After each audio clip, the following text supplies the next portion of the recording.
मुंबई में 114 यात्रियों से भरी नाव 20 समुद्र में हुई हादसे की शिकार, 13 की मौत, 2 गंभीर रूप से घायल।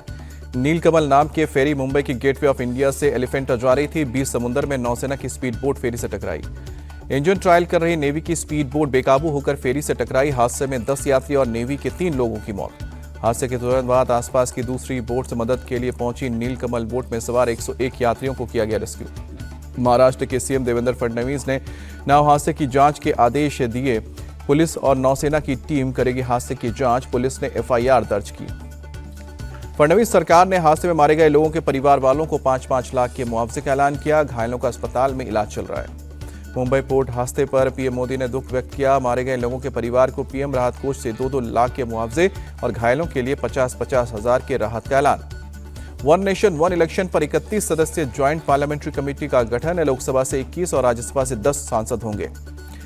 पाली से बीजेपी के सांसद पीपी चौधरी की अध्यक्षता में हुआ जेपीसी का गठन। प्रियंका गांधी, मनीष तिवारी, सुप्रिया सुले और कल्याण बनर्जी जेपीसी में शामिल हुए। जेपीसी में बांसुरी स्वराज, श्रीकांत शिंदे, संबित पात्रा, अनुराग ठाकुर और अनिल बलूनी भी शामिल। JPC one nation one election पर देश भर में चर्चा के बाद संसद को देगी report. One nation one election bill पर आपका विरोध जारी। सांसद संजय सिंह बोले, इस बिल से देश में तानाशाही लाया जाएगा, सरकारें तोड़फोड़ के जरिए बनेंगी। राज्यसभा में अंबेडकर पर गृह मंत्री अमित शाह के बयान के खिलाफ आज संसद में कांग्रेस कर सकती हंगामा। देश भर में विरोध प्रदर्शन का किया ऐलान। गृह मंत्री अमित शाह के बाबा साहब अंबेडकर पर दिए बयान के खिलाफ आज दलित संगठनों का प्रदर्शन। दिल्ली के जंतर मंतर पर सुबह 11:30 बजे करेंगे प्रदर्शन। अंबेडकर मुद्दे पर कांग्रेस के हमले को लेकर अमित शाह का पलटवार। कहा कि कांग्रेस ने तथ्यों को तोड़ मरोड़ कर पेश किया। इस हरकत की जितनी निंदा की जाए वो कम है।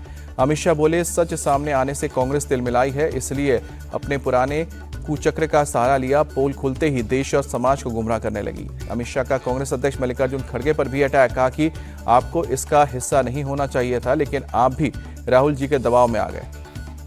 खड़गे के इस्तीफे मांगने पर अमित शाह का तंज। बोले, मेरे इस्तीफे से उनकी दाल नहीं गलने वाली है। खड़गे जी को कम से कम 15 साल विपक्ष में ही बैठना होगा।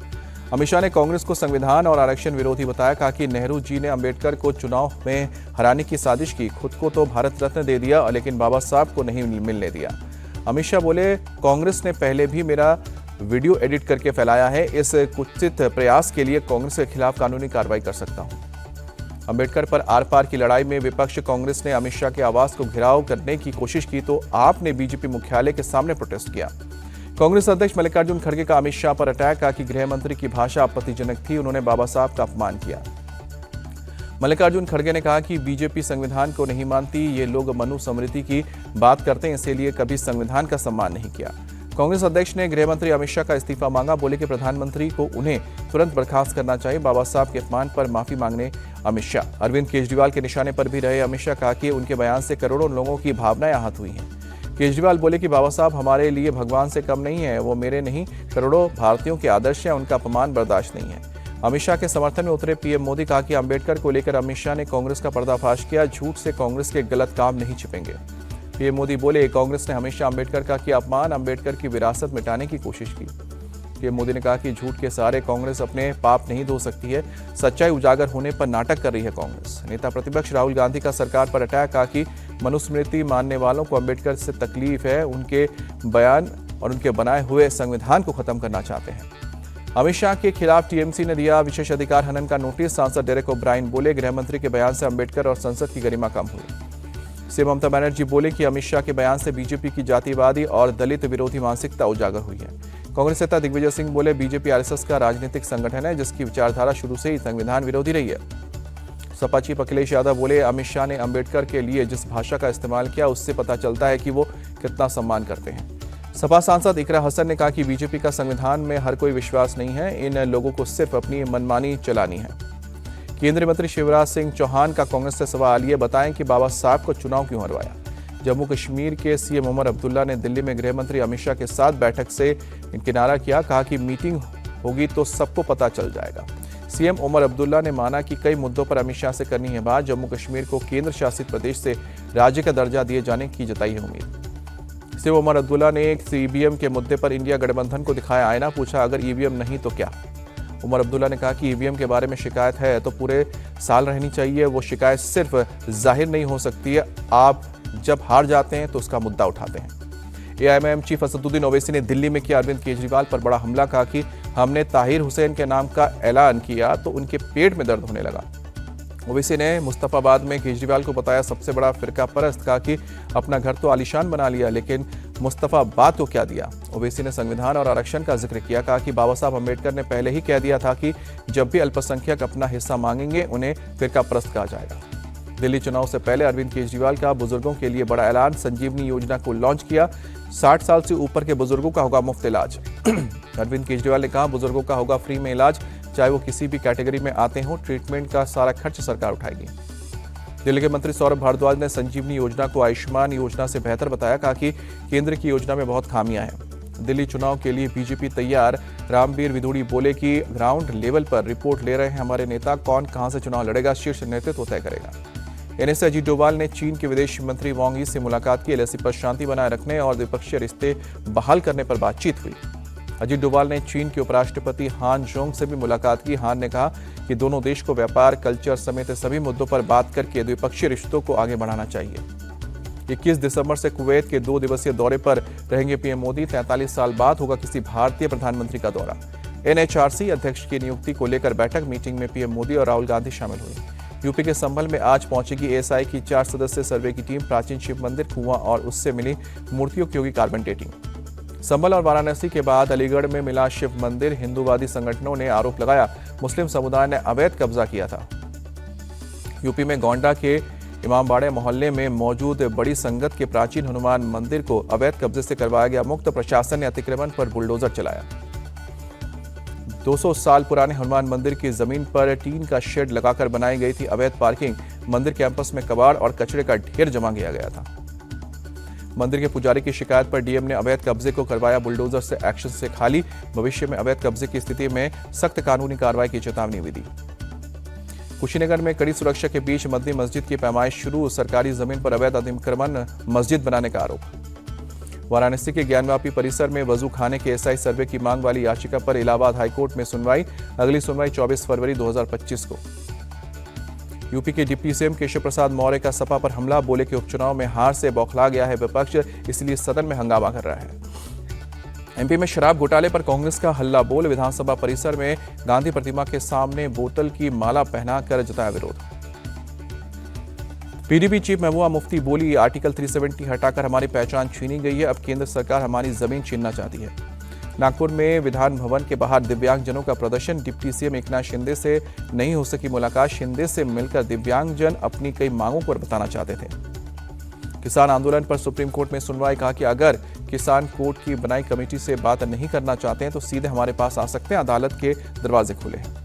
आमरण अनशन पर रहे किसान नेता जगजीत सिंह ढल्लेवाल की तबीयत को लेकर सुप्रीम कोर्ट ने जताई चिंता, कहा कि उनकी जिंदगी बहुत महत्वपूर्ण, उनका स्वास्थ्य रहना जरूरी। ढल्लेवाल को लेकर सुप्रीम कोर्ट ने पंजाब सरकार से मांगा जवाब, कहा कि उन्हें सभी मेडिकल सुविधाएं मिलती रहे, राज्य सरकार इसे सुनिश्चित करे। उत्तराखंड के रामनगर में पेंट फैक्ट्री में भीषण आग लगी। फैक्ट्री से उठ रहा धुएं का गुबार, फायर ब्रिगेड की टीम आग पर काबू पाने में जुटी।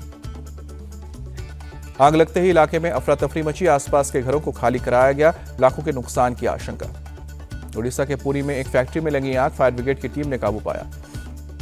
राजस्थान के बीकानेर में महाजन फायरिंग रेंज में बड़ा हादसा, टैंक प्रैक्टिस के दौरान गोला लोड करते हुए ब्लास्ट, 2 सैनिक शहीद, एक की हालत गंभीर। यूपी के कासगंज में पिकअप और ट्रैक्टर की टक्कर, हादसे में कई लोग घायल, घायलों को अस्पताल में भर्ती किया गया।